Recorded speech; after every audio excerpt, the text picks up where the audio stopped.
People, the best set of friction के questions जो तुम्हारे सीखे हुए चीज़ों को और पॉलिश करेगा। बहुत ही ईजी क्वेश्चन से चालू करते हैं। The question is, brakes are applied to a car moving with disengaged engine. Disengaged engine मतलब और तुम एक्सीलरेटर नहीं दबा रहे, ब्रेक मार दिया तुमने गाड़ी पे, ठीक है। Bringing it to a halt after 2 seconds, 2 seconds में हमारा गाड़ी रेस्ट में आ जाती है। तो एक गाड़ी बनाते हैं, ठीक है।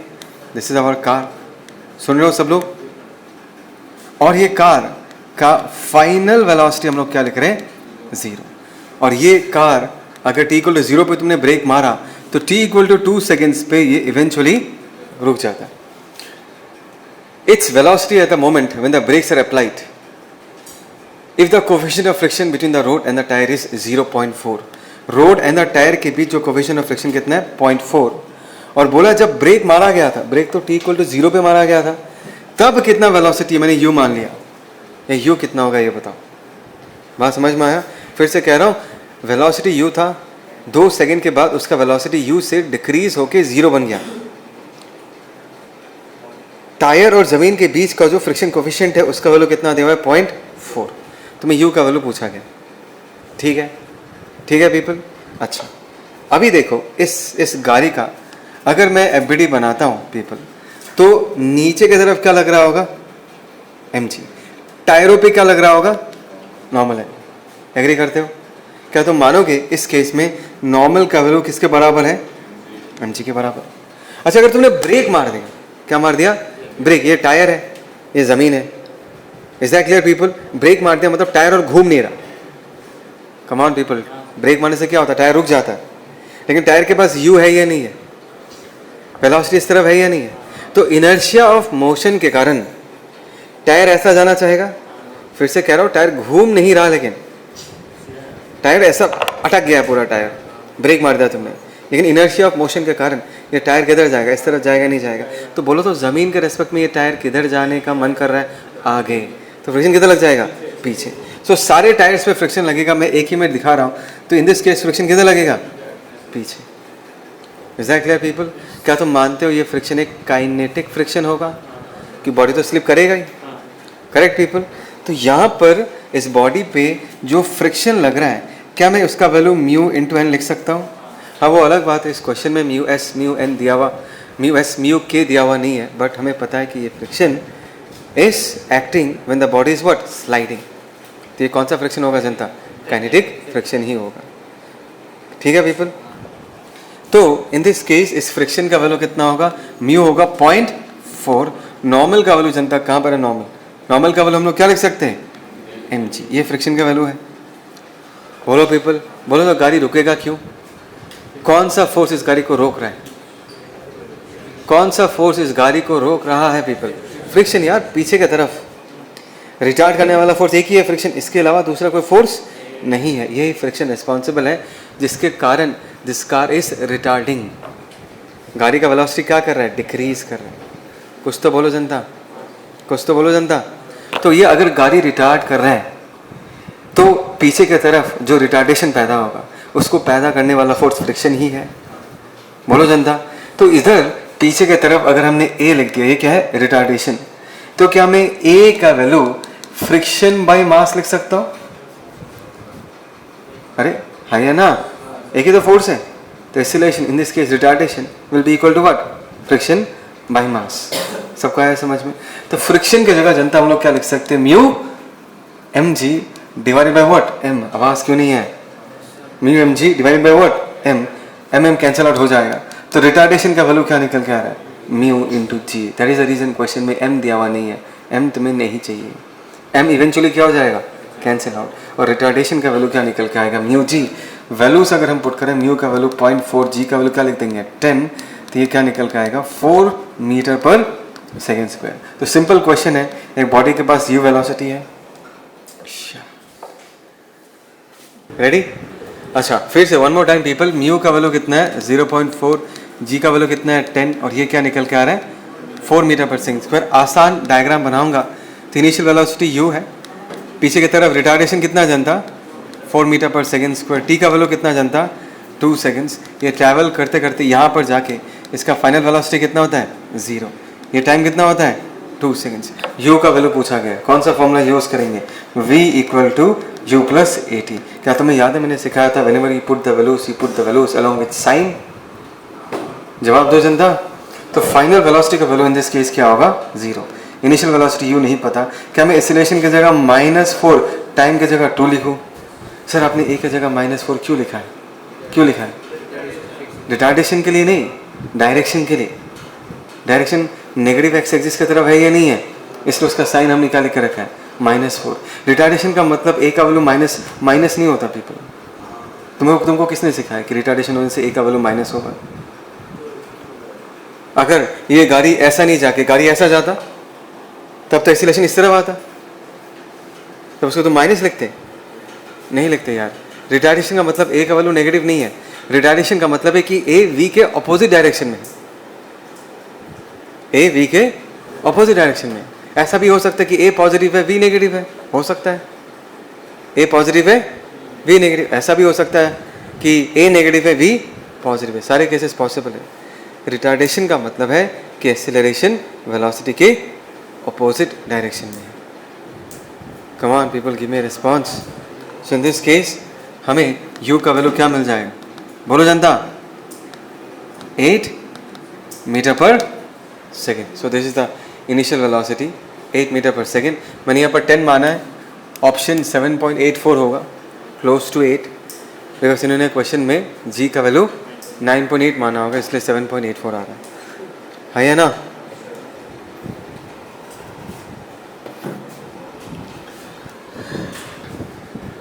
कन्वेयर बेल्ट के ऊपर और एक बढ़िया क्वेश्चन, ध्यान से सुनना। ये फ्रिक्शन के ट्रू नेचर को रिप्रेजेंट करेगा ये क्वेश्चन। एक बात बताओ तो फ्रिक्शन क्या चाहता है? फ्रिक्शन चाहता है कि दोनों सरफेसेस के बीच कभी भी घिसाई ना हो। Friction never wants to surfaces to slip against each other. जब तक स्लिप हो रहा होगा तब तक फ्रिक्शन लगेगा, और एक बार वो स्लिपिंग कंडीशन खत्म हो जाएगा, इधर सरफेसेस आर मूविंग टुगेदर, उसके बाद लेकिन और फ्रिक्शन नहीं लगेगा। समझो मैं क्या बोल रहा हूँ, ध्यान से सुनो। क्वेश्चन में बोला है a heavy block of mass capital M is slowly placed on a conveyor belt moving with speed u। तो एक कन्वेयर बेल्ट बनाते हैं, जनता सब लोग सुनने हो ना? तो लेट अस से एक छोटा सा कन्वेयर बेल्ट है, this is a conveyor belt, और ये कन्वेयर बेल्ट कितने वेलोसिटी से ट्रैवल कर रहा है पीपल? v वेलोसिटी से ट्रैवल कर रहा है, आगे जा रहा है। इसके ऊपर हमने हल्के से एक m मास के ब्लॉक को रख दिया, एक m मास के ब्लॉक को रख दिया। The coefficient of friction between the block and the belt is mu, मतलब इन दोनों के बीच का जो रफनेस कोफिशिएंट है, फ्रिक्शन कोफिशिएंट है, उसको क्या दिया गया है? उसको म्यू बताया गया है। सब लोग इस तरफ देखो जनता, सब लोग इस तरफ देखो। उसके बाद तुम्हें बोला है through what distance will the block slide on the belt. कितने डिस्टेंस तक block slide in the sense slip करता रहेगा। बात को समझना, क्वेश्चन बाद में सॉल्व करते हैं, पहले सिचुएशन को एनालाइज करते हैं। अच्छा एक बात बताओ जनता, इस ब्लॉक को जब तुमने रखा, when you kept the block, if this is the block, सुने हो ना सब लोग? और ये वो conveyor belt continuously v velocity से ट्रैवल कर रहा है। जब तुमने ब्लॉक को रखा, क्या ब्लॉक के पास इस तरफ कोई वेलोसिटी था? उसका वेलोसिटी 0 था ना? जब तुमने ब्लॉक को रखा, ब्लॉक के पास हॉरिजॉन्टल डायरेक्शन में कुछ वेलोसिटी नहीं था। कन्वेयर बेल्ट के पास है, और वो कितने वेलोसिटी से ट्रैवल कर रहा है? v वेलोसिटी से। बात समझ में आया? Is that clear people? So the moment you keep the block on the belt, there is a relative motion between the two surfaces, क्योंकि ब्लॉक रेस्ट में है और उसका नीचे वाला सरफेस कितने वेलोसिटी से ट्रैवल कर रहा है? v वेलोसिटी से ट्रैवल कर रहा है। बात समझ में आया पीपल? बात समझ में आया? तो अभी मैं अगर इस ब्लॉक का फोर्स डायग्राम बनाऊं तो नीचे की तरफ क्या लग रहा है? mg, ऊपर की तरफ क्या लग रहा होगा? नॉर्मल। और मैं फ्रिक्शन शो करना चाहता हूँ, ब्लॉक पे किस डायरेक्शन में फ्रिक्शन लग रहा है। तो बोलो तो मैं किसको पूछूंगा? कन्वेयर बेल्ट को पूछूंगा कि कन्वेयर बेल्ट तुम बताओ कि ब्लॉक तुम्हारे रेस्पेक्ट में किधर जा रहा है। ध्यान देना जनता, कन्वेयर बेल्ट आगे जा रहा है तो कन्वेयर बेल्ट को लगेगा कि ब्लॉक पीछे जा रहा है। तो कन्वेयर बेल्ट को पूछा, कन्वेयर बेल्ट बोलो ब्लॉक का ये सरफेस किधर जा रहा है? वो बोलेगा सर मेरे को लग रहा है मैं मूव नहीं कर रहा, लेकिन ये ब्लॉक पीछे जा रहा है। तो अगर ये ब्लॉक पीछे जा रहा है, इसके पीछे जाने वाले रिलेटिव मोशन को अपोज करने के लिए मैं फ्रिक्शन आगे लगा दूंगा। प्रज्ञान ध्यान से सुनो, मैं फ्रिक्शन आगे लगा दूंगा। मैंने क्या कहा था? मैंने कहा था कुणाल यहाँ देखो, मैंने कहा था कि फ्रिक्शन चाहता है कि दोनों सरफेसेस हमेशा एक साथ मूव करें, फ्रिक्शन नहीं चाहता कि दोनों सरफेसेस के बीच कोई घिसाई हो। घिसाई कब बंद होगा पता है तुम्हें? घिसाई कब बंद होगा? देखो फ्रिक्शन क्या करने का कोशिश कर रहा है, फ्रिक्शन फोर्स आगे लगा रहा है नहीं लगा रहा है? इस आगे फोर्स के कारण क्या ये ब्लॉक का वेलोसिटी टाइम के साथ इंक्रीज करेगा? अभी तो 0 है, फिर 1 होगा, फिर 2 होगा, फिर 3 होगा, फिर 4 होगा, फिर एक टाइम तो आएगा कि इस ब्लॉक का वेलोसिटी इंक्रीज करते करते v हो जाएगा। क्या हो जाएगा? v। जब इस ब्लॉक का वेलोसिटी v हो जाएगा, कन्वेयर बेल्ट का भी वेलोसिटी क्या है? मतलब अभी दोनों सरफेसेस के बीच कोई रिलेटिव मोशन नहीं है, because both of them are moving together. Belt को पूछो कि ब्लॉक जा रहा है क्या कहीं पर, बेल्ट बोलेगा कहीं नहीं जा रहा। ब्लॉक को पूछा बेल्ट कहीं जा रहा है क्या, कहीं नहीं जा रहा। क्यों? क्योंकि दोनों का वेलोसिटी क्या हो जाएगा? सेम। तो तब तक वो क्या करेगा? स्लिप करता रहेगा। क्या करता रहेगा? स्लिप। स्लिप समझ में आता है? क्योंकि बेल्ट का वेलोसिटी ज़्यादा होगा और ब्लॉक का वेलोसिटी कम होगा। ब्लॉक का वेलोसिटी फ्रिक्शन क्या करेगा? कम ऑन पीपल, ये बहुत ही ब्यूटीफुल क्वेश्चन है। फ्रिक्शन का बेसिक एम इन लाइफ पता चलता है इसको देख के। फ्रिक्शन का हमेशा एम इन लाइफ है कि दो सरफेसेस के बीच घिसाई नहीं होना चाहिए। The surfaces should move together. तो ये फ्रिक्शन इस ब्लॉक को धक्का दे के इसका इनिशियल वेलोसिटी कितना जनता? 0। इस वेलोसिटी को इंक्रीज करते करते इवेंचुअली इस ब्लॉक का वेलोसिटी किसके बराबर कर देगा? v। जिस दिन इस ब्लॉक का वेलोसिटी v बन जाएगा, from that moment onwards friction और नहीं लगेगा। फ्रिक्शन खत्म, friction is 0। Why it is 0? Because there is no relative motion between the contact surfaces. तो क्वेश्चन यही पूछ रहा है कितने डिस्टेंस के बाद ये होगा इवेंचुअली। सुनाई दिया सबको? सुनाई दिया सबको? कितने डिस्टेंस के बाद ये स्लिपिंग होना बंद हो जाएगा, स्लाइड होना बंद हो जाएगा। स्लाइड मतलब दोनों सरफेसेस इसके बाद एक साथ ट्रैवल करेंगे। बोलो बात समझ में आ रहा है नहीं आ रहा? क्या तुम्हें यहाँ पर वो एग्जाम्पल दिख रहा है जहाँ पर हम कहते हैं कि फ्रिक्शन मोशन को हमेशा अपोज नहीं करता? इस पूरे प्रॉब्लम में ब्लॉक को आगे लेके जाने के पीछे का रीजन फ्रिक्शन ही है। समझ में आ रहा मैं क्या बोल रहा हूँ? फ्रिक्शन ही है जो इस ब्लॉक को क्या कर रहा है? आगे लेके जा रहा है। कुछ जवाब दो जनता, जवाब दो जनता। Okay, ready? ओके, तो फ्रिक्शन इस तरफ लग रहा है। फ्रिक्शन के इस तरफ लगने के कारण इस तरफ एक एक्सीलरेशन आएगा। निहार ध्यान से देखो, इस एक्सीलरेशन का वैल्यू क्या होगा? ये फोर्स एक ही फोर्स लग रहा है, एफ नेट एफ ही होगा, divided by mass of the block M. F का वैल्यू क्या होगा? Mu into normal by what? M. क्या तुम्हें दिख रहा है normal equal to M G है इन दिस केस? तो क्या मैं यहाँ पर directly mu M G by क्या लिख सकता हूँ? एम एम चला जाएगा, ये कितना आ जाएगा? Mu G, which means acceleration in this case क्या मिल रहा है तुमको? Mu G. जनता जवाब दो हाँ या ना। यही म्यू जी एक्सीलरेशन से इसका वेलोसिटी 0 से बढ़ के कहाँ तक जाएगा? v। और तुम्हें वो डिस्टेंस पूछा गया कि कितने डिस्टेंस के बाद स्लाइडिंग बंद होगा। तो कौन सा फॉर्मूला यूज़ करेंगे? काइनेमेटिक्स का। Is it not a case of constant acceleration? तो can I use the kinematic equations? कौन सा इक्वेशन यूज़ करेंगे? v square, come on people, v square equal to what? u square plus twice as। Final velocity तो v है, v square. Initial क्या है? 0। Acceleration कितना होगा जनता? Mu G. डिस्टेंस कितना है? s। s का वैल्यू क्या होगा? v square by 2 mu G. समझ में आया? इतना डिस्टेंस ट्रैवल करने के बाद ये ब्लॉक फिर कन्वेयर बेल्ट के साथ ट्रैवल करेगा, दोनों के बीच कोई स्लिपिंग नहीं होगा। इतना डिस्टेंस ट्रैवल करने के बाद फ्रिक्शन का वैल्यू 0 हो जाएगा। क्यों सर?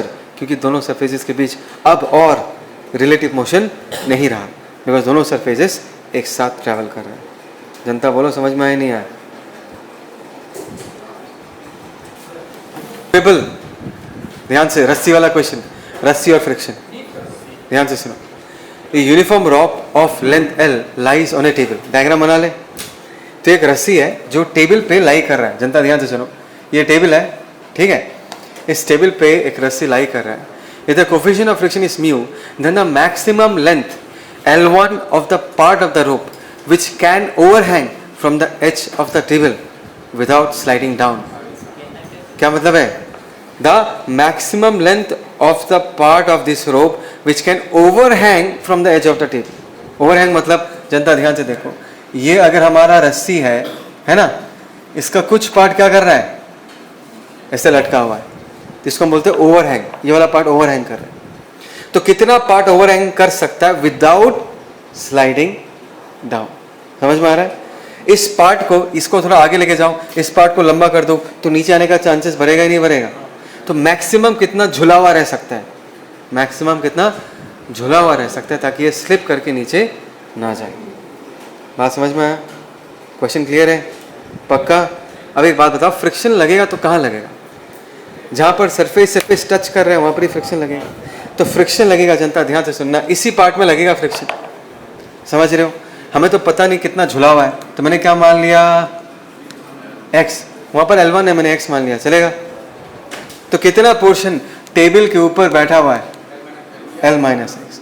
कुछ तो बोलो, चुप क्यों हो तुम लोग? This is L minus x. कोई दिक्कत किसी को? सबको आ रहा है समझ में?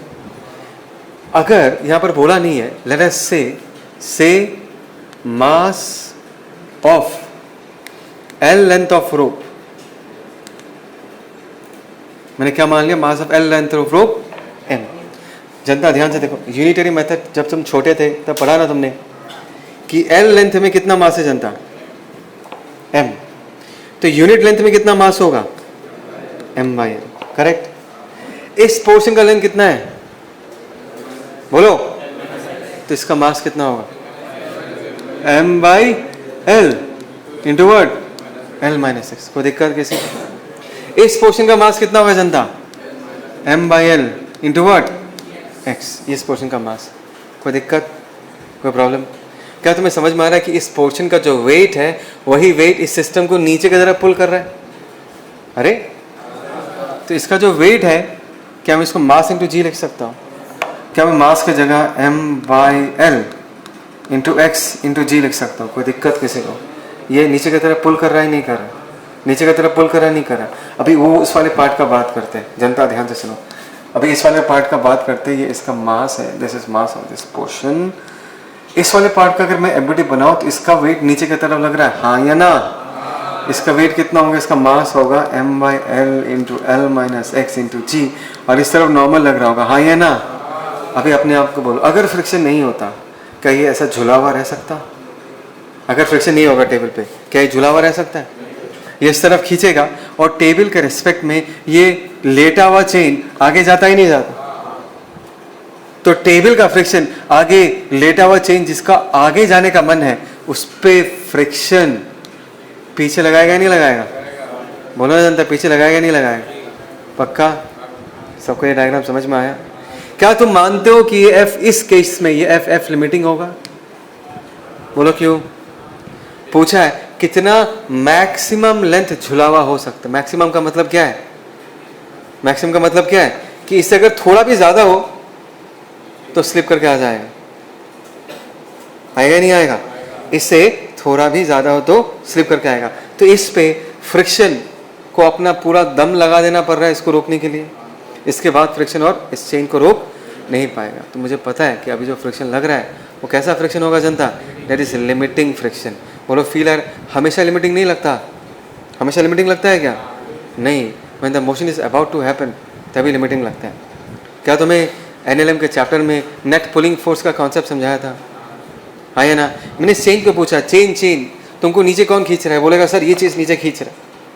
मैं चेन को पूछा, चेन ये बताओ तुमको नीचे आने से रोक कौन रहा है? ये वाला फ्रिक्शन रोक रहा है नहीं रोक रहा?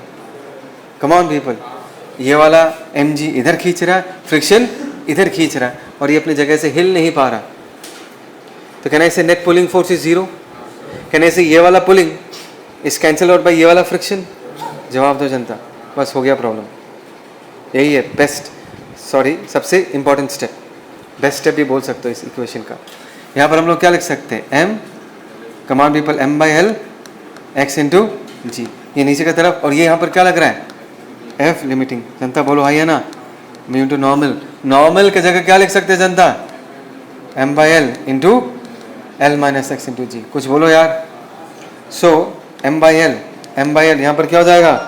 Cancel out. जी क्या हो जाएगा? Cancel out. तो यहाँ पर क्या बचा? बोलो यहाँ पर क्या बचा? x that is equal to, यहाँ पर क्या जनता?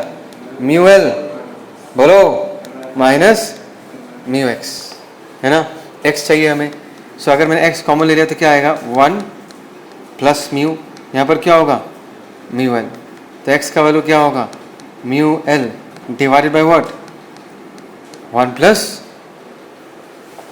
क्यों इतना चुप क्यों, ऑप्शन सी, अरे mu L divided by what, 1 plus mu. सबको आया समझ में? मतलब इससे ज़्यादा लेंथ अगर झुला दोगे तुम तो ये चेन स्लिप करके नीचे आ जाएगा, यहाँ तक तुम झुला सकते हो। इससे कम तो झुल जाएगा, इससे कम होगा तो क्या होगा, तब लिमिटिंग नहीं लगेगा, तब क्या लगेगा, स्टैटिक। लिमिटिंग से कम, इस पर्टिकुलर केस पे लिमिटिंग लगेगा। समझ में आया सबको? पक्का? जनता, फ्रिक्शन का एम इन लाइफ क्या है? फ्रिक्शन क्या चाहता है? फ्रिक्शन हमेशा चाहता है कि दो सरफेसेस के बीच कभी भी, कम ऑन पीपल फोकस, दो सरफेसेस के बीच कभी भी स्लिपिंग ना हो। इसको बंद कर दो। क्या हुआ अभी, मतलब जस्ट पैर। सो पीपल, फ्रिक्शन हमेशा चाहता है कि दो सरफेसेस के बीच कभी भी स्लिपिंग ना हो। क्या ना हो? स्लिपिंग। स्लिपिंग का मतलब पता है, घिसाई ना हो। हम लोग कहते हैं ना, हमारा जो रबर का चप्पल होता है, घिसते घिसते एकदम प्लेन हो जाता है, उसमें बहुत ज़्यादा स्लिप खाते ही नहीं खाते। क्यों? क्योंकि उस सरफेस में फ्रिक्शन नहीं है। अगर अच्छा जूता पहनते हैं, अच्छा जूता मतलब जिसका ट्रैक्शन बहुत अच्छा है, जिसका ग्रिप बहुत अच्छा है, उसमें स्लिप नहीं खाते। समझ में आ रहा है मैं क्या बोल रहा हूँ? तो फ्रिक्शन है बोल के सरफेसेस के बीच स्लिपिंग नहीं होता। और फ्रिक्शन का मोटिव ही ये रहता है कि मुझे दो सरफेसेस को एक दूसरे के ऊपर स्लिप करने से रोकना है। समझ रहे हो मैं क्या बोल रहा हूँ? हाँ, let us take a scenario जहाँ पर एक ब्लॉक दूसरे ब्लॉक पर रखा गया, ठीक, और इसको स्मूथ कहा गया है, इसको रफ कहा गया है। अब एक बात बताओ पीपल, रफ का मतलब पता है ना कि M1 M2 के बीच फ्रिक्शन है, लेकिन ये फ्लोर पे कोई फ्रिक्शन नहीं है। मैंने सिचुएशन को सिंपल रखा है, ज़्यादा कॉम्प्लिकेट नहीं किया है। अभी अगर मैं इस फोर्स से, इस बहुत बहुत कम फोर्स से, वेरी लेस फोर्स से, अगर इस ब्लॉक को मैं हल्का हल्का आगे मूव कराऊं, तो क्या ये कहना सही होगा कि M1 भी M2 के साथ एक साथ ट्रैवल करेगा? अगर मैंने बहुत थोड़ा सा फोर्स लगाया, धीरे धीरे M2 को खींच के अगर मैं आगे लेके आता हूं, क्या ये कहना सही होगा कि M1 भी M2 के साथ क्या करेगा? आएगा? आएगा नहीं आएगा? अभी ये सोचो कि अगर M1 M2 के बीच फ्रिक्शन नहीं होता, क्या बोला मैंने? अगर M1 M2 के बीच फ्रिक्शन नहीं होता, सब कुछ स्मूथ होता, तो इमेजिन करो तो क्या होता? What would have happened? मैंने इसको खींचा, M2 आ जाता, लेकिन M1 अपनी जगह पर बैठा रहता, वो M2 के साथ नहीं आता। क्या तुम्हें समझ में आ रहा है मैं क्या बोल रहा हूँ? ये नीचे से खिसक के निकल जाता और ये नीचे गिर जाता ऐसे करके M1 ऊपर से। Getting my point people? Friction है बोल के M1 M2 एक साथ ट्रैवल कर रहा है। मानते हो या नहीं मानते? मानते हो या नहीं मानते? अभी सोचो कि अगर मैंने M2 पे बहुत बड़ा फोर्स लगाया, लार्ज फोर्स, ऐसे करके खींचा M2 को, कैसे करके खींचा? जोर से खींचा ऐसे करके, बोलो तो क्या होगा? तब M1 क्या M2 के साथ दे पाएगा, एक साथ चल पाएगा? नहीं। M2 जल्दी जल्दी आगे भागेगा, M1 धीरे धीरे भागेगा, और M2 के रिस्पेक्ट में M2 को लगेगा कि M1 पीछे गिर जाएगा। सही बोला मैंने?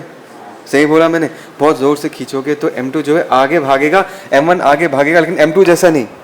तो M2 के रिस्पेक्ट में M1 पीछे रह जाएगा और अल्टीमेटली गिर जाएगा नीचे। बात समझ में आया? This is the other extreme. Other extreme मतलब अगर मैंने बहुत ज़्यादा फोर्स लगाया तो तुमको दिखेगा कि M2 निकल गया, लेकिन M1 उसके ऊपर क्या कर जाता है? स्लिप कर जाता है।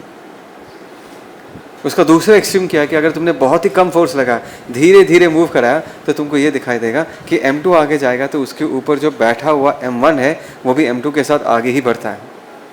बात समझ में आया? Is that clear? और तुम्हें कहीं ना कहीं ये पता होना चाहिए कि M1 M2 का साथ इसलिए देता है बिकॉज M1 M2 के बीच फ्रिक्शन है ना? मैंने कहा था ना कि अगर फ्रिक्शन नहीं होगा तो क्या होगा? फ्रिक्शन नहीं होगा तो M2 निकल के चला जाएगा और M1 अपनी जगह पर ही बैठा रहेगा। फ्रिक्शन है बोल के M1 M2 के साथ जा रहा है। तुमने कभी अपने कपबोर्ड से बहुत सारी टी शर्ट से स्टैक किया हुआ, बीच से कोई टी शर्ट निकालोगे तो क्या देखा होगा तुमने? ऊपर वाला टी शर्ट भी निकल के आ जाता है, नीचे वाला टी शर्ट भी निकल के आ जाता है। क्यों? क्योंकि टी शर्ट्स के बीच क्या लग रहा है? फ्रिक्शन। जब तुम बीच वाले को खींचोगे तो ऊपर वाला भी निकल के आ जाता है। हाँ या ना? बहुत सारे बुक्स रखा हुआ है, बीच से कोई बुक को खींचोगे तो देखोगे ऊपर वाला बुक्स भी क्या होता है? कम ऑन पीपल, रिस्पॉन्स दो। अगर मैंने बीच से स्टैक ऑफ बुक्स है, बीच से अगर किसी बुक को ऐसा खींचूँ तो ऊपर वाला बुक भी निकल के आ जाता है। क्यों? क्योंकि दोनों के बीच क्या है? फ्रिक्शन है। अगर फ्रिक्शन नहीं होता तो नीचे वाले को आराम से बीच वाले बुक को तुम आराम से निकाल के लेके आ सकते हो। फ्रिक्शन है बोल के जब तुम एक बुक को खींचोगे तो उसके ऊपर जो बुक बैठा हुआ है, उसके नीचे जो बुक बैठा हुआ है, वो लोग भी निकल के आ जाते हैं। बात समझ में आया पीपल? तो भाई हम क्या निकालना चाहते हैं? सब लोग इस तरफ देखो, लास्ट बेंच इस तरफ देखो।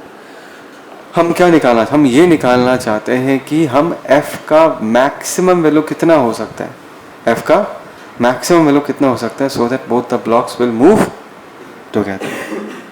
समझे? क्या निकालेंगे? The maximum value of f for which both the blocks will move together. मतलब उससे ज़्यादा f से अप्लाई करोगे तो दोनों ब्लॉक्स के बीच स्लिपिंग चालू हो जाएगा। हाँ या ना? ठीक है, तो हम ये निकालेंगे। Calculating f max for which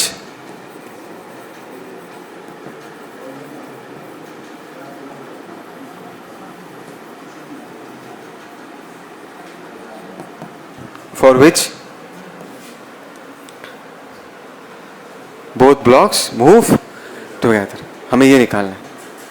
ठीक है, अभी एक बात बताओ, अगर मैं ये मान रहा हूँ कि दोनों ब्लॉक्स एक साथ ट्रैवल कर रहा है तो ये क्या कहना या सोचना सही है that I can consider M1 and M2 as a single object? ऐसे सोच के इमेजिन करके एनालिसिस कर सकते हैं। So considering M1 and M2 behaving as a, बोलो, सिंगल ऑब्जेक्ट, तो हमारा पिक्चर कैसे बनेगा? दिस इज M1, सुन रहे हो? This is M2, this is M1, this is M2। नीचे ग्रेविटेशनल फोर्स लग रहा है, कितना लग रहा है? M1 प्लस M2 जी, है ना? ये जो जमीन है, जमीन इस ब्लॉक पे ऊपर की तरफ नॉर्मल लगा रहा होगा, दैट इज N2। हाँ या ना? यहाँ पर तुमने एक अप्लाइड फोर्स F लगाया, है ना? ये बात पता होना चाहिए कि इन दिस क्वेश्चन हमने ये माना है कि इन दो सरफेसेस के बीच कोई फ्रिक्शन नहीं है। क्या M1 M2 के बीच फ्रिक्शन है? यस सर, M1 M2 के बीच फ्रिक्शन है, लेकिन सर उसको हम नहीं दिखाएंगे। क्यों नहीं दिखाएंगे? बिकॉज सर अगर आपने M1 और M2 को एक साथ as a single object, as a system choose किया है, तो M1 M2 के बीच जो फ्रिक्शन लग रहा है that will be N internal force. M2 M1 पे लगाएगा, M1 M2 पे लगाएगा, और आपने दोनों को ही सिस्टम में कंसिडर किया है। इसका मतलब है कि the frictions will cancel out each other and we shall call that friction as an internal force. बात समझ में आया? तो M1 M2 के बीच जो फ्रिक्शन लग रहा है वो हमें इस FBD में दिखाई नहीं देगा। जवाब दो जनता, हाँ या ना? ठीक, सबको आया समझ में? तो ये पूरा सिस्टम अगर मूव कर रहा है तो सिस्टम के पास एक एक्सेलरेशन होगा A, हाँ या ना? तो क्या मैं acceleration equal to net force on the system divided by, बोलो, divided by mass of the system M1 plus M2, क्या मैं ऐसा लिख सकता हूँ? क्या मैं ऐसा लिख सकता हूँ? हाँ, ये कब होगा? If the blocks are moving together. बात समझ में आया? Is that clear? अच्छा, पूरा सिस्टम अगर एक साथ मूव करेगा तो मैं एक्सेलरेशन को A equal to F divided by M1 plus M2 लिख सकता हूँ। अभी हम क्या करेंगे, देखो ध्यान से। अभी हम M1 को एनालाइज करेंगे, M2 को एनालाइज करेंगे, और ये निकालने का अटेम्प्ट करेंगे कि इन दोनों ब्लॉक्स में से कौन सा ब्लॉक कंप्लीटली फ्रिक्शन पे डिपेंड करता है फॉर इट्स मोशन। इन दोनों ब्लॉक्स में से M1 M2 में से कौन सा ब्लॉक सोलली कंप्लीटली किस पे डिपेंड करता है? फ्रिक्शन पे डिपेंड करता है फॉर इट्स मोशन। सर आप कहना क्या चाहते हो? लेट्स ड्रॉ द FBD, तो तुम्हें एक क्लियर पिक्चर मिलेगा। अगर M1 M2 का FBD बनाओ, लेट अस से दिस इज M1, सुने हो ना सब लोग? ये क्या है? This is M2। यहाँ पर ज़मीन है, मैंने सबको थोड़ा अलग अलग करके बनाया। यहाँ पर क्या लग रहा है? M1। ये सरफेस को ये सरफेस पुश अवे कर रहा होगा, इसको मैंने क्या दे दिया? N1। ये भी M2 को नीचे की तरह पुश अवे कर रहा होगा, तुमने क्या दे दिया? N1। यहाँ पर इसका वेट कितना लग रहा है? ये ज़मीन इसको पुश अवे कर रहा होगा, ये नॉर्मल का वैल्यू कितना है? N2। जनता बोलो हाँ या ना? यहाँ पर फोर्स कितना लग रहा है पीपल? This is F. कितना फोर्स लग रहा है people? This is F. So, यहाँ पर नॉर्मल कितना लग रहा है? M2 M2G. यहाँ पर क्या लग रहा है? Force F. क्या हमने सारे फोर्सेस शो कर दिया? क्या हमने सारे फोर्सेस शो कर दिया? जवाब दो। नहीं सर, फ्रिक्शन तो बाकी है। और फ्रिक्शन लगाने के पीछे का लॉजिक जो हमेशा अप्लाई करना वो ये है कि अगर दोनों सरफेसेस के बीच, याद करो उस लाइन को, अगर दोनों सरफेसेस के बीच कोई फ्रिक्शन नहीं होता तो क्या होता? याद है ये लाइन से क्या था? This is how we decide the direction of friction. Because याद है फ्रिक्शन मोशन को अपोज नहीं करता, फ्रिक्शन रिलेटिव मोशन को अपोज करता है। तो मैंने क्या किया, मैंने M1 को पूछा, M1 ये बताओ तुम्हें M2 किधर जाता हुआ दिख रहा है अगर फ्रिक्शन नहीं होता तो? सुनाई दिया सबको? M1 को पूछा, M1 ये बताओ तुम्हें M2 किधर जाता हुआ दिख रहा है अगर फ्रिक्शन नहीं है तो M1 क्या बोलेगा? M2 तो आगे जा रहा है सर। तो M1 बोलेगा ओके, मैं इसके रिलेटिव मोशन को क्या करूंगा? अपोज करूंगा। तो मैंने इस पर फ्रिक्शन किधर लगा दिया? पीछे, है ना? M1 M2 के आगे वाले रिलेटिव मोशन को अपोज करने के लिए फ्रिक्शन पीछे लगा दिया। Bye Newton's third law M1 M2 पे अगर पीछे की तरफ फ्रिक्शन लगाता है तो M2 भी M1 पे आगे की तरफ फ्रिक्शन लगाएगा। So friction in this case is acting like this. सुनाई दिया? अब हमारा FBD कंप्लीट है। अभी हमारा फ्री बॉडी डायग्राम क्या है? कंप्लीट है। और मैं चाहूंगा कि तुम दोनों FBD को देखो और देख के ये बताओ कि दोनों में से कौन सा ब्लॉक सिर्फ और सिर्फ फ्रिक्शन पे ही डिपेंड करता है मूव करने के लिए। That is M1। M2 को तो F का सपोर्ट मिल रहा है ना, लेकिन M1 को आगे बढ़ाने में सिर्फ फ्रिक्शन का ही हाथ है। M1 को आगे लेके जाने में सिर्फ किसका हाथ है?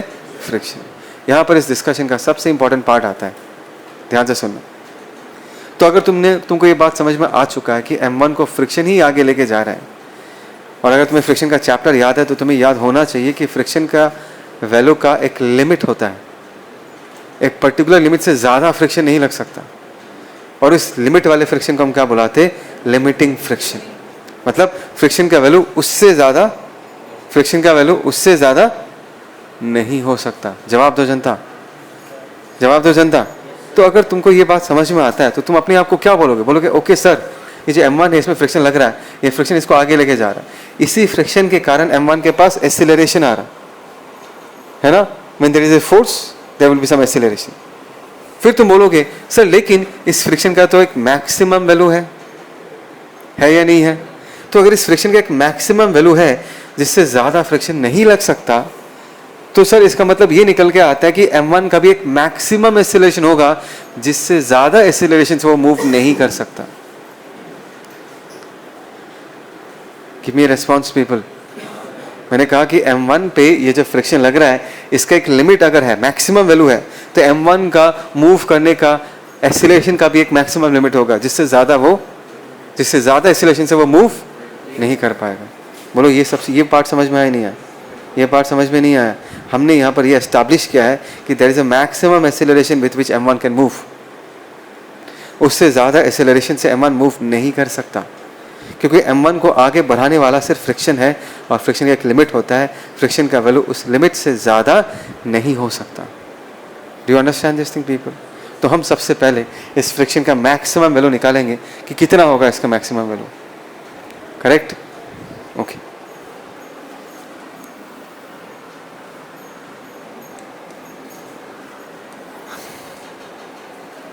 देखो people, listen. So in this case, for M1, calculating maximum value of friction, बोलो ना people, है ना? इस फ्रिक्शन का कहाँ गया? M1 का फ्रिक्शन का मैक्सिमम वैल्यू ऑफ लिमिटिंग होगा? बोलो हाँ या ना? क्या मैं इसको म्यू इनटू इन दो सरफेसेस के बीच का नॉर्मल कौन होगा? N1 होगा या नहीं होगा? सो म्यू इंटू N1 लिख सकता हूँ। अच्छा, म्यू इंटू N1, क्या मैं लिख सकता हूँ N1 का वैल्यू बराबर M1 जी है? क्या मैं लिख सकता हूँ N1 का वैल्यू बराबर M1 जी है? तो N1 की जगह हमने क्या लिख दिया? M1 जी। हाँ या ना? तो ये जो है ये this is the maximum value of friction जो m1 पे लग रहा है, और इसी फ्रिक्शन के कारण इसके पास एक्सीलरेशन आएगा या नहीं आए। तो अगर ये फ्रिक्शन का मैक्सिमम वैल्यू है तो एक्सीलरेशन ऑफ m1 का मैक्सिमम वैल्यू कितना होगा? समझ में आया सबको? m1 के एक्सीलरेशन का मैक्सिमम वैल्यू कितना हो सकता है? That is, come on people, that is f limiting bye mass of the block, that is what? m1। Self limiting का वैल्यू कितना होगा? Mu m1g divided by what? m1। ये कैंसिल आउट हो गया, इसका आंसर क्या निकल के आया? Mu G. अब आया समझ में? इसका मतलब ये निकल के आता कि m1 का एक्सीलरेशन इससे ज़्यादा नहीं हो सकता, इससे ज़्यादा एक्सीलरेशन से m1 मूव नहीं कर सकता। बात समझ में आया? तो यहाँ से ही हमें अपना आंसर पता चल जाएगा, क्योंकि हमें ये पता चल चुका है कि m1 का मैक्सिमम एक्सीलरेशन कितना है? Mu G, correct. तो अगर तुम चाहते हो, अगर तुम ये कोशिश कर रहे हो कि पूरे सिस्टम को तुम नीचे, फोर्स तो तुमने नीचे वाले ब्लॉक पे लगाया है ना, उसको खींच के अगर तुमने पूरे सिस्टम का एक्सीलरेशन म्यू जी से, किससे? म्यू जी से ज्यादा करने का कोशिश किया, अगर म्यू जी से ज्यादा करने का कोशिश किया तो m1 m2 का साथ नहीं दे पाएगा, क्योंकि m1 का कैपेसिटी ही कहाँ तक का है? म्यू जी तक का है। तो सिस्टम का एक्सेलरेशन, सिस्टम मतलब when m1 and m2 are moving together, उस सिस्टम का एक्सेलरेशन म्यू जी से ज़्यादा नहीं हो सकता है, लेकिन अगर हो गया तो m1 m2 के साथ ट्रैवल नहीं करेगा।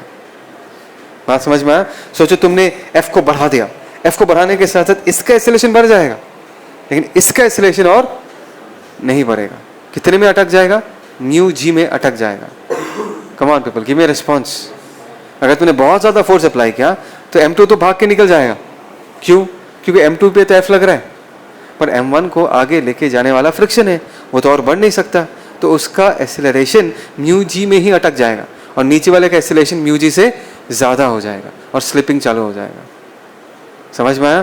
तो क्या तुम्हें वो बाउंड्री कंडीशन दिख रहा है? Boundary condition, limiting condition, till when the blocks will move together, till the acceleration of the system is less than or equal to mu g से कम हो, म्यू जी या म्यू जी से कम हो, तब तक ये दोनों ब्लॉक्स क्या करेगा? एक साथ ट्रैवल करेगा। समझ रहे हो मैं क्या बोल रहा हूँ? अगर तुमने सिस्टम का एक्सेलरेशन म्यू जी से ज़्यादा करने का कोशिश किया, वो तुम अचीव नहीं कर सकते, क्योंकि तब m1 m2 का साथ छोड़ देगा। बात समझ में आया? सो हाउ लॉन्ग या till what acceleration can both the blocks move together? Till the acceleration of the system is equal to mu g or less than mu g. Till then, both the blocks will move together. बोलो समझ में आया नहीं आया? Right? That means for both blocks to move together, the acceleration of the system, सुन रहे हो ना, should be less than or equal to what? mu g. ये है। तो इस मॉडल के क्वेश्चंस करोगे ना, इसके तो अलग अलग वैरायटी ऑफ क्वेश्चंस आएंगे। हमेशा तुम वो लिमिटिंग एक्सेलरेशन निकालने का कोशिश करना। लिमिटिंग एक्सेलरेशन, लिमिटिंग समझ में आता है? दोनों ब्लॉक में से एक ब्लॉक लाचार होगा। लाचार मतलब जो कि सिर्फ फ्रिक्शन पे डिपेंड करता है फॉर इट्स मोशन।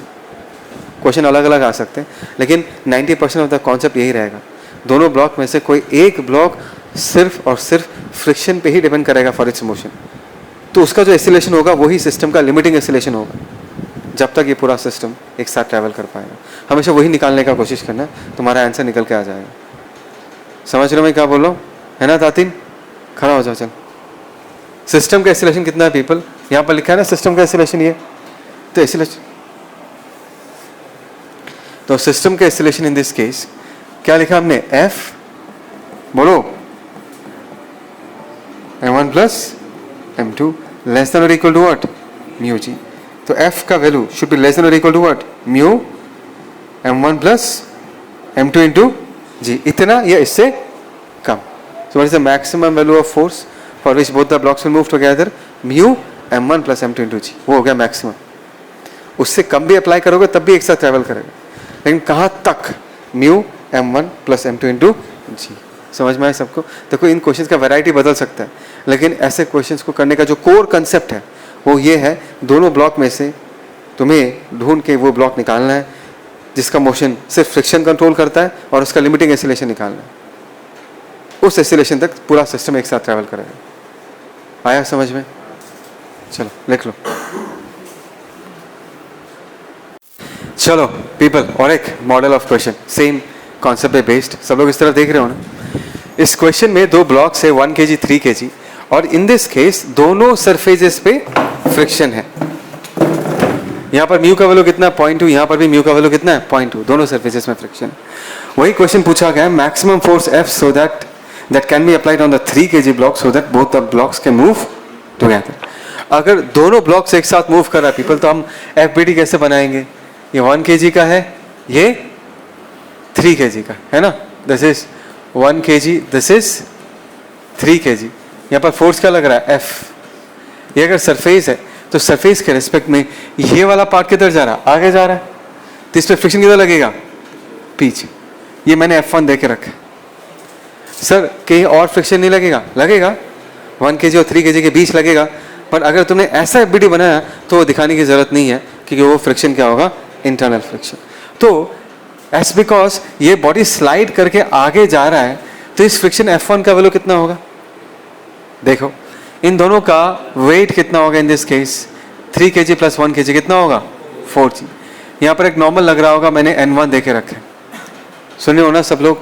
तो जो F1 का वैल्यू होगा, F1 का वैल्यू होगा म्यू इंटू N1। म्यू का वैल्यू कितना है क्वेश्चन में? 0.2। नॉर्मल का वैल्यू कितना है? 4g। जी और ये चला गया, that is equal to what? 8 newton. समझ में आया पीपल कि अगर पूरा ब्लॉक इस जमीन के ऊपर स्लाइड करके आगे जा रहा है तो नीचे वाले ब्लॉक पे पीछे फ्रिक्शन कितना लगेगा? 8 न्यूटन का फ्रिक्शन लगेगा। Correct people? और अगर दोनों ब्लॉक एक साथ ट्रैवल कर रहा है, ये both the blocks are moving together, तो इस कंबाइंड सिस्टम का एक्सीलरेशन कितना होगा? What will be the acceleration of the system in this case? What is the net force of the system? F minus of, बोलो, F1 net force divided by mass of the system, 3 + 1 4। F minus F1 का value कितना है? 8 divided by what? 4, that is equal to A। ये हो गया, हाँ या ना? अभी यहाँ पर पूछा गया कि कितना F लगा पाओगे so that both the blocks can move together. तो दोनों ब्लॉक्स में से तुम्हें वो ब्लॉक ढूंढ के निकालना है जो कि आगे जाने के लिए सिर्फ फ्रिक्शन पे ही डिपेंड करता है, और उस ब्लॉक का मैक्सिमम एक्सीलरेशन निकालना है, राइट? तो दोनों ब्लॉक्स के FBD बनाते हैं। चलो 1 kg का बनाते हैं, सुने हो ना सब लोग? दिस इज 1 kg, नीचे हम किसका बना रहे हैं? 3 kg। ध्यान देना, ये जमीन है। सो 1 kg का यहाँ पर क्या लग रहा होगा? 1g। यहाँ पर एक नॉर्मल लग रहा होगा N2, यहाँ पर भी एक नॉर्मल लग रहा होगा N2। कुछ तो बोलो, कुछ तो बोलो जनता, है ना? यहाँ पर इसका वेट कितना लग रहा होगा? 3g। जमीन से ऊपर की तरफ जो नॉर्मल लग रहा होगा दैट इज N1। यहाँ पर F जो है वो एक्सटर्नल फोर्स है। अभी हम इन दोनों के बीच फ्रिक्शन लगाएंगे। अच्छा, और एक फ्रिक्शन लग रहा है, किधर लग रहा है? इस तरफ, F1, जिसका वैल्यू हमने कितना निकाल लिया? 8 न्यूटन। अभी हम इन दोनों ब्लॉक्स के बीच, दोनों सरफेसेस के बीच फ्रिक्शन शो करेंगे। हम बोलेंगे कि अगर फ्रिक्शन नहीं होता तो 1 kg को 3 kg आगे जाता हुआ दिखता ही नहीं दिखता, तो इस पर फ्रिक्शन किधर लगेगा? पीछे, F2। इस पर किधर लगेगा? आगे, F2। बोलो तो कौन सा ब्लॉक सिर्फ फ्रिक्शन पे डिपेंड कर रहा है फॉर इट्स मोशन? ऊपर वाला। उस F2 का मैक्सिमम वैल्यू क्या है? F2 maximum, is it not F2 limiting? F2 limiting का वैल्यू कितना होगा? म्यू इनटू इस सरफेस का नॉर्मल कितना होगा? वो N2। तो म्यू का वैल्यू कितना है? 0.2। कम ऑन पीपल, कौन सा नॉर्मल? N1 नहीं, N2। इस सरफेस पे फ्रिक्शन लग रहा है ना, तो इस सरफेस का नॉर्मल कितना जनता? N2। तो N2 का वैल्यू हम लोग क्या लिख सकते हैं? 1g। ये चला गया, तो आंसर क्या निकल के आएगा इन दिस केस? 2 न्यूटन। अगर ये फ्रिक्शन 2 न्यूटन है तो इस 1 kg ब्लॉक का मैक्सिमम एक्सीलरेशन कितना हो सकता है जनता? आगे की तरफ कितना लग रहा है? F2 का मैक्सिमम वैल्यू डिवाइडेड बाय इसका मास कितना है? 1। जवाब क्यों नहीं दे रहे? जवाब क्यों नहीं दे रहे? तो F2 का मैक्सिमम वैल्यू कितना जनता? 2 डिवाइडेड बाय 1, क्या निकल के आएगा? 2 मीटर पर सेकेंड स्क्वायर। समझ में आया? मतलब ऊपर वाला ब्लॉक का acceleration 2 metre per second square से ज्यादा नहीं हो सकता। दैट मीन्स दोनों ब्लॉक्स एक साथ कब तक ट्रैवल कर पाएगा? जब तक सिस्टम का acceleration 2 metre per second square तक सीमित है। उससे ज़्यादा एक्सेलरेशन से अगर मूव कराना चाहोगे तो ब्लॉक्स स्लिप कर जाएंगे, है ना। तो यहाँ पर जो सिस्टम का एक्सेलरेशन था, एक साथ चलने के लिए इस ए का वैल्यू मैक्सिमम कहाँ तक जा सकता है? 2 तक जा सकता है। सो इन दिस केस ए का वैल्यू हमने क्या लिख कर रखा है इसमें? f minus 8 divided by what? 4। A की जगह हम लोग क्या लिख सकते हैं? 2। That is f minus 8 divided by 4 कितना आएगा ये? f equal to what? 16 newton. समझ में? इससे ज़्यादा फोर्स अप्लाई करोगे तो there will be slipping between the two surfaces. बोलो समझ में आया नहीं है? यस, चलो लिख लो।